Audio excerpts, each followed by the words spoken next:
From early childhood on, I felt a deep connection to animals. Perhaps it was because there were always one or two pets in our home.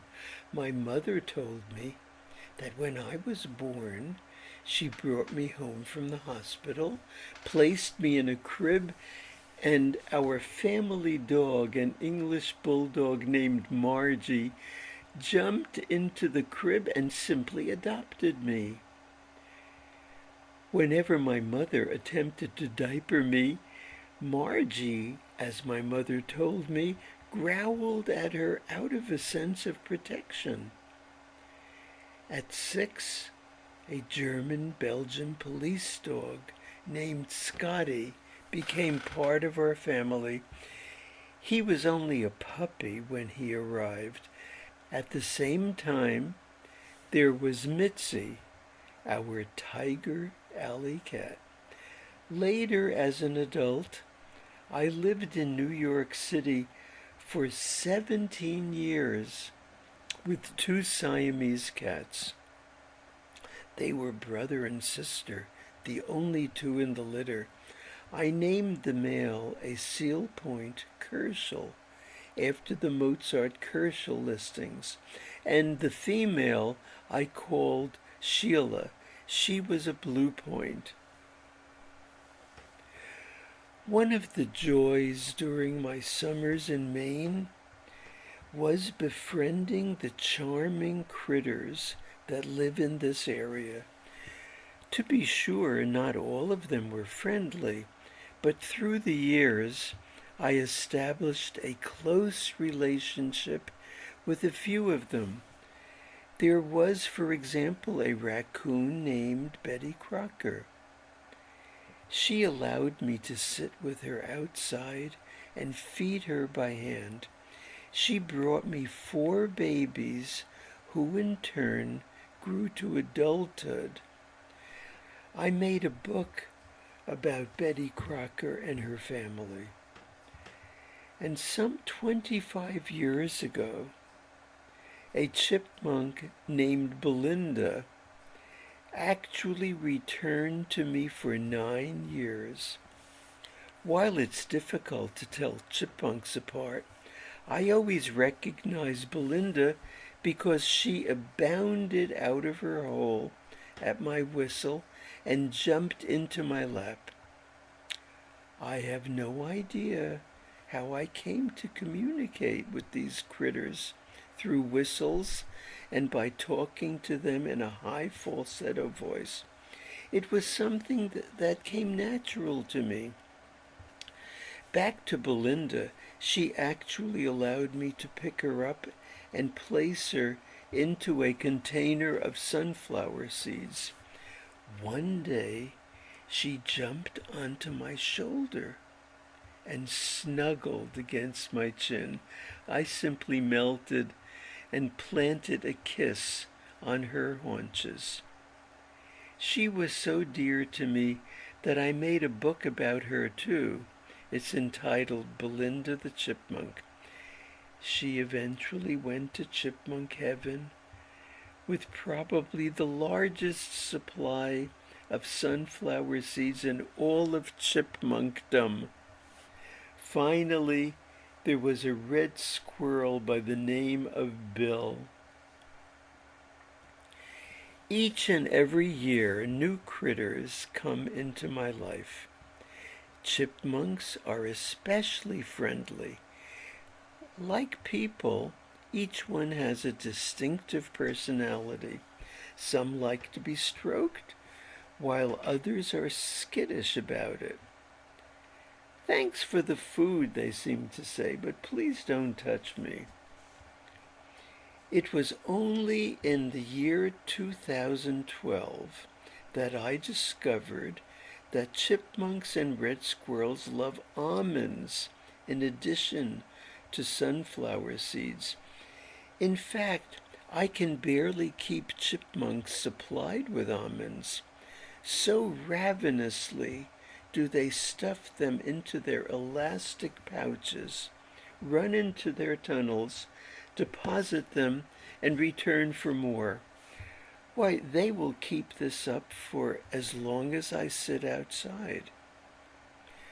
During the summer of 2013, one chipmunk named Junko loved the security of my home. She would charge through an open screen door, explore the rooms of my home, and finally have her almonds in the security of my studio. The following videos capture experiences more dear to me than I can ever say. I feel so privileged to be accepted by wild critters who no doubt see humans as threatening giants. I am especially moved by the way chipmunks and red squirrels touch my fingers with the velvety part of their paws. Perhaps it is their way of reciprocating the love and tenderness I feel for them.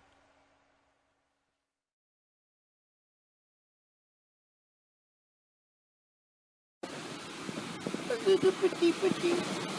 Come on, little petit petit. A little petit petit, petit petit, petit, come on.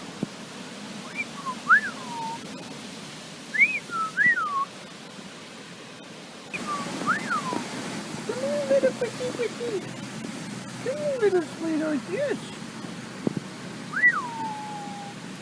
Come on, little petit petit.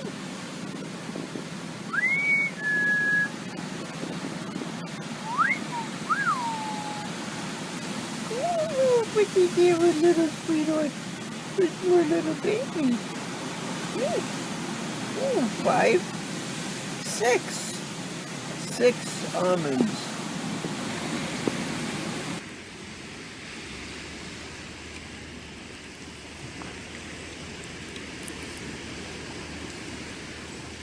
Oh, little pretty.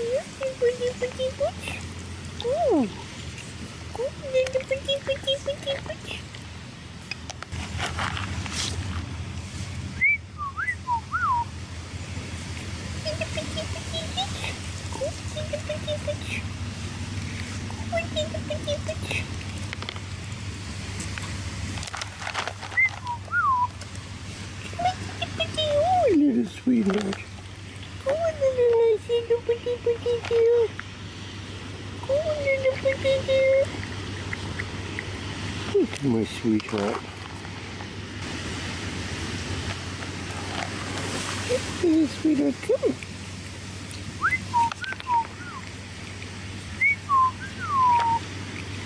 Yes, a little sweetheart, come on. Yes, a little pretty. Yes, sweetheart, yes. Oh, little dropped it. Oh, little baby dropped it, yes.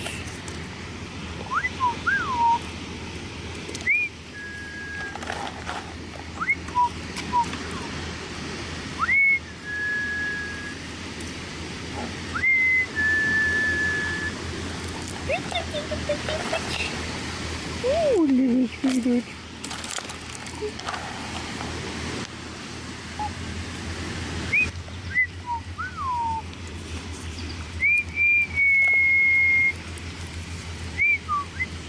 Come on, little pretty, come on.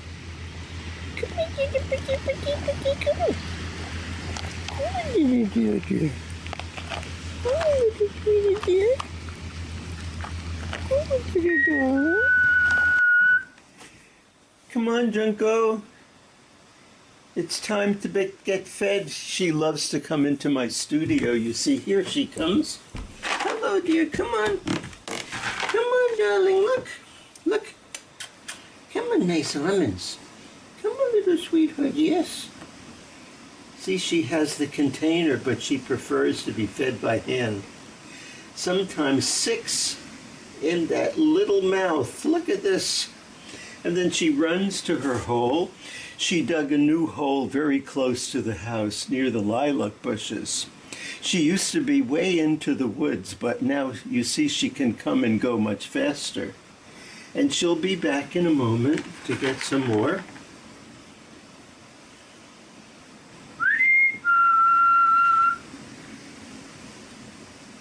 Come on, Junko.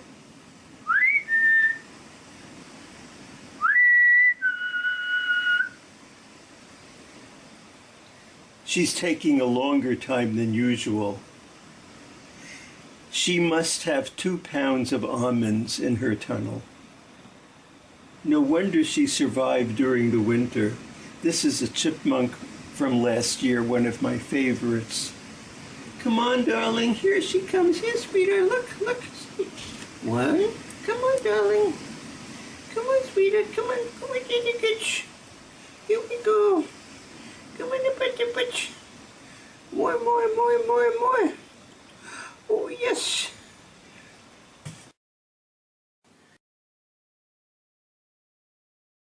Yes, come. Come on, little putty, come. Yes, little putty, what? Oh. Come on, little putty, come. Come on, little putty, putty, come. Oh, little putty. Through the years, my relationship with all animals and with all creatures, as a matter of fact, has not only continued, but it actually has increased. We learn a great lesson from such relationships, and that is that the deepest feelings can be communicated without words.